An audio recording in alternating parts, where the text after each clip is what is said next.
Let us look at some other elements of effective education. हमने interpersonal relations की बात की, ह्यूमैनिटेरियनिज्म की बात की, और इसके साथ साथ हमने ये देखा कि ये की फीचर्स हैं जो कि एलिमेंट्स बनते हैं इफेक्टिव एजुकेशन का. इसके साथ साथ जो और एलिमेंट्स इंपॉर्टेंट हैं इफेक्टिव एजुकेशन में, वो कॉम्प्लेक्सिटी एंड इमेजिनेशन है. जब हम इफेक्टिव एजुकेशन पर काम करते हैं और इन एलिमेंट्स को तदरीसी अमल में लेकर आते हैं, स्टूडेंट्स जो हैं they become more imaginative because they begin to think. और इसके साथ साथ जो कॉम्प्लेक्सिटी ऑफ ह्यूमन बिहेवियर है वो भी सामने आती है. जब फीलिंग्स एंड इमोशंस जो हैं उसका इंटरप्ले होता है और जब उनको उजागर किया जाता है तो कॉम्प्लेक्स ह्यूमन बिहेवियर्स जो हैं वो स्टूडेंट्स की समझ में आते हैं.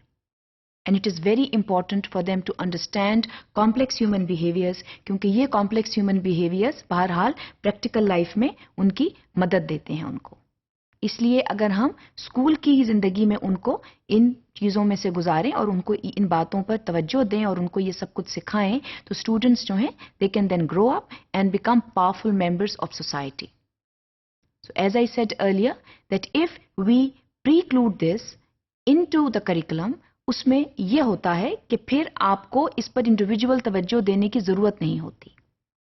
ऑलरेडी जब ये चीज़ें इंटीग्रेटेड होती हैं करिकुलम में और लेसन प्लान का हिस्सा होती हैं, तो फिर आप एक टू प्रॉन्ग्ड अप्रोच के साथ पढ़ाते हैं और उसमें स्टूडेंट्स को भी ये एहसास होता है कि तदरीसी अमल के साथ साथ कुछ और बिहेवियरल एलिमेंट्स हैं जिनका ख्याल रखना और जिनको बरूए कार लाना जो है वो ज़रूरी है. और इमेजिनेशन जो है ये बेहद ज़रूरी है because it triggers reflection and critical thinking then becomes part of human behaviour. इसके साथ साथ इफेक्टिव एजुकेशन जो है ये लीडरशिप स्किल्स डेवलप करने में बहुत मदद देती है. हम जब लीडरशिप स्किल्स की बात करते हैं तो उसमें कम्युनिकेशन जो है वो बहुत इंपॉर्टेंट है. जाहिर है जब हम सोशल इमोशनल लर्निंग की तरफ तवज्जो देंगे तो वहाँ कम्युनिकेशन जो है वो सरे फहरिस्त आएगी. We would know how to talk to people, how to take care of other people's feeling, और हम वो सपोर्टिंग मैकेनिज्म जो है वो डेवलप करने की कोशिश करेंगे जिसमें ह्यूमन बिहेवियर्स जो हैं वो इंतहाई रिस्पॉन्सिबिलिटी के साथ जो है सामने आते हैं. इसके अलावा जब लीडरशिप स्किल्स बच्चों में आती हैं then they behave ethically also and it also helps them in better decision making and then they meaningfully contribute in their own personality development. और इसके साथ साथ students also become visionaries. Leadership skills जो है उसमें जो एक सबसे ज़रूरी अमल है वो विजन का आना है. Then you begin to think about different elements.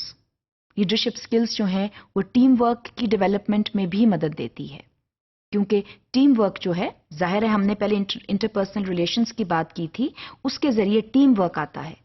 तो जो लीडरशिप स्किल्स हैं उसके ज़रिए टीम वर्क आता है और स्टूडेंट्स जो हैं वो बेहतर तरीके से चीज़ों को मैनेज कर पाते हैं. तो लीडरशिप जो है इट इज़ अ की क्वालिटी, और लीडरशिप जो है इसके ज़रिए स्टूडेंट्स जो हैं वो बेहतर तरीके के साथ अपनी तालीमी ज़िंदगी जो है उसको लेकर चल सकते हैं.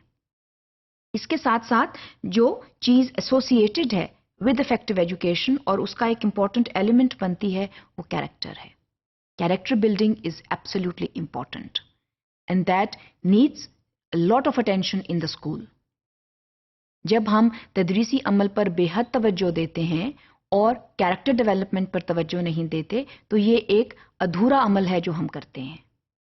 हम जब स्कूल डेवलपमेंट की बात करते हैं, हम जब इंडिविजुअल डेवलपमेंट की बात करते हैं, तो वहाँ पर कैरेक्टर डेवलपमेंट जो है वो एक इंतहाई अहम जुज़ है जो कि इंटीग्रेट करना चाहिए हमें करिकुलम में और जिस पर ख़ास तवज्जो देनी चाहिए. क्योंकि हमने कहा कि स्कूल्स जो हैं दे आर मिनिएचर सोसाइटीज़.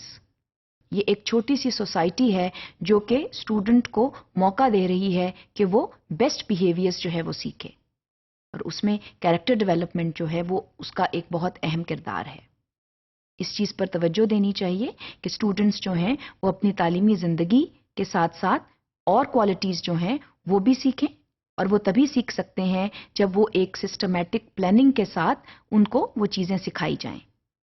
अगर सिस्टमैटिक प्लानिंग नहीं होगी तो फिर हिट एंड रन जो है वो काम होंगे कि जब ज़रूरत पड़ी आपने किसी चीज़ को सिखा दिया और उसके बाद भूल गए, उसकी फिर रजिस्ट्रेशन नहीं हो पाती. خاص طور پر چھوٹے بچوں میں اس کی رجسٹریشن نہیں ہو پاتی. سو جب ہم نے چیز کو رجسٹر کرنا ہے تو اس کے لیے ضروری ہے کہ ہم اس کو پراپرلی انٹیگریٹ کریں سسٹم میں اور اس پر کام کریں اور دیکھیں کہ اس کے نتائج کیا نکلتے ہیں.